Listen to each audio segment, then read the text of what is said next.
This is Allan Wright. Welcome to the Travel Well with Allan video update. Today I'd like to talk about cancellations. We all know that airlines have been tough in the past. If you change a ticket, you have often a big change fee of a couple $100. And if you cancel a ticket, oftentimes you don't get any money back whatsoever. That has changed. I took a look at Delta's policy, and they are allowing changes to tickets that are booked through August 31st with no penalty. And if they cancel a flight, they'll give you a full refund. Hotels have always been, the major chains anyway, have always been more flexible, and that's still true. Hilton has a policy that you can change or cancel with no penalty up to 24 hours in advance. I took a look at 3 New York hotels to see what their policies were as an example. There's a wide difference in policy. One of the hotels had nothing on its website about COVID-19 at all, including nothing about their cancellation policies. The second one had the same policies they had previously, which was that you needed to give them 2 weeks notice to get your money back. The third had complete information right up front about their COVID-19 policies, and they had a very flexible cancellation policy of 24 hours notice, and you could cancel with no penalty whatsoever. I also took a look at another tour company that's one of our major competitors.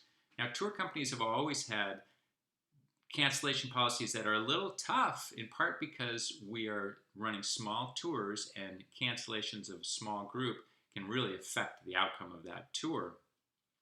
This tour company had loosened its restrictions, and you could cancel with 35 to 60 days advance notice and get a credit for a future tour. However, if they canceled a tour, they would give you a credit and not a refund. Zephyr has changed its policies a couple of different times over the past months as we've learned more about this pandemic. We now have a policy that if we cancel a tour for any reason, you can get a full credit or full refund. If you cancel a tour, we don't need any advance notice, and you get a full credit for that, less any non-recoverable costs we might have already paid for you. So, a few lessons.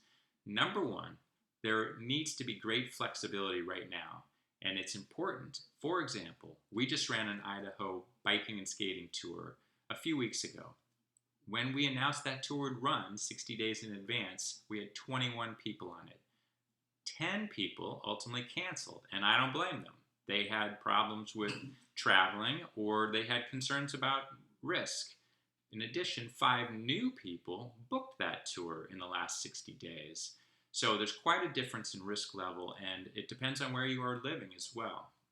Number 2, it is important for everybody in the travel industry to be giving money back to travelers if you can't run your tour, provide your hotel stay, or you cancel your flight.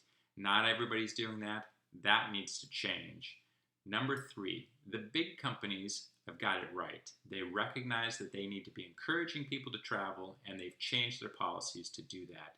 Number 4, there are many small companies that don't even have information about COVID on their website. That needs to be front and center on every website that has anything to do with people visiting, and it's not the case. And finally, number 5, there are many small companies that haven't gotten around to being flexible.